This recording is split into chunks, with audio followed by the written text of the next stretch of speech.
Zbigniew Brzeznski is done with the plan for a new world order. He declared the plan for global American leadership a broken chessboard.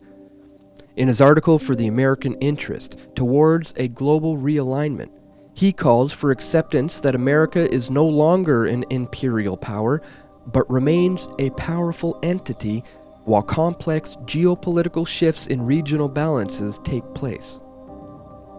How the U.S. remains politically, economically, and militarily powerful in this new world order remains to be seen. The federal government is trillions in the hole, and without a reserve currency, one the Fed can print at will, the U.S. cannot go to war. It is just not financially feasible. In Brzezinski's 1997 Grand Chessboard, he pointed out the violent political awakening amongst post-colonial Muslims and the rise of Russia and China, but he ignored the reality of scarcity.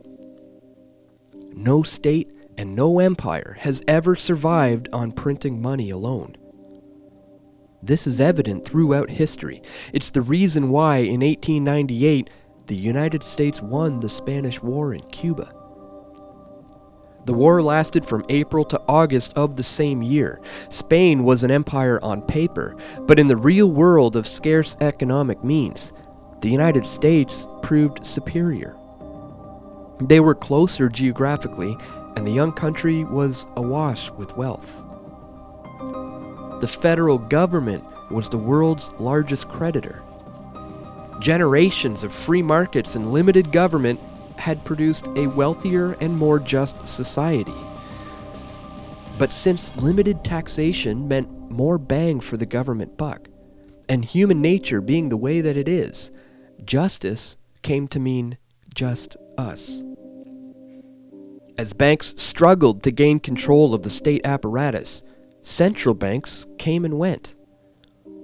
The latest incarnation, the Fed, has been around for 103 years. This kind of economic system will ultimately fail, since central banks and big government are always parasites on society, and like any virus, the parasite eventually kills its host. Governments have the power to murder people and to destroy their civilizations.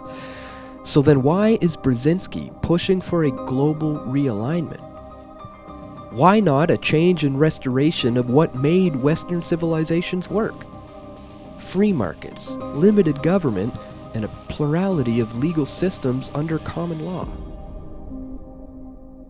What Brzezinski missed in 1997 was the dot-com bubble, the housing bubble, and now the treasury bubble. These things matter, and now in 2016, he's expecting the U.S. to lead a global government, just as they destroy their own domestic currency and bring about a worldwide depression. Whether Brzezinski and the United States government are successful depend on foreign factors. Putin's job is just like every statist puppet: serve the ruling elite. If Bilderberg loses their control, the steering committee will use other means of authoritative control. As for central control from Washington, D.C., one can only hope that the United States will divide and break into 50 more states. Meanwhile, the Eastern establishments serve Rothschild power just as much as the West does. One side always plays against the other. It's classic divide and conquer. It is the controlling narrative throughout a nefarious dialectic. And that is the story of history. So what does Brzezinski's broken chessboard really mean? For answers, look no further than the old Soviet Union. Pulled into an endless war in Afghanistan, along with an absurd, depressing, and murderous economic system, an experiment courtesy of the ruling elite, the Soviets bankrupted themselves in 1991 and folded their empire.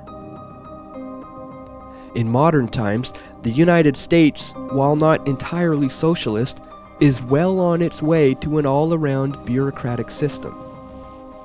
And whether it's from international forces or consequential of their empire status, the US government engages in endless wars in the Middle East. And this will bankrupt them.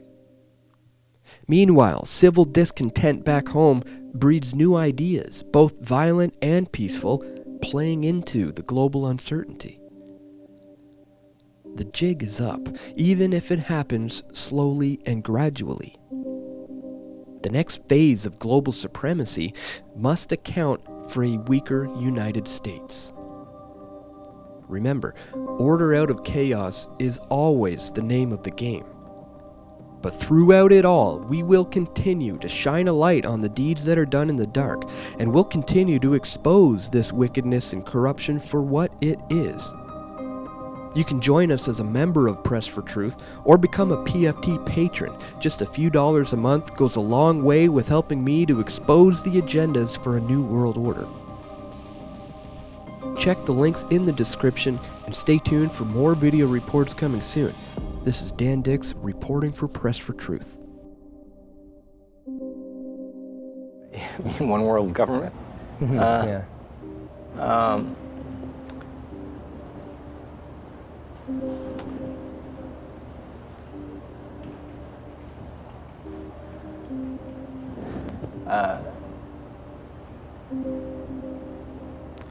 I don't see the likelihood of establishing a North American Union in our lifetimes.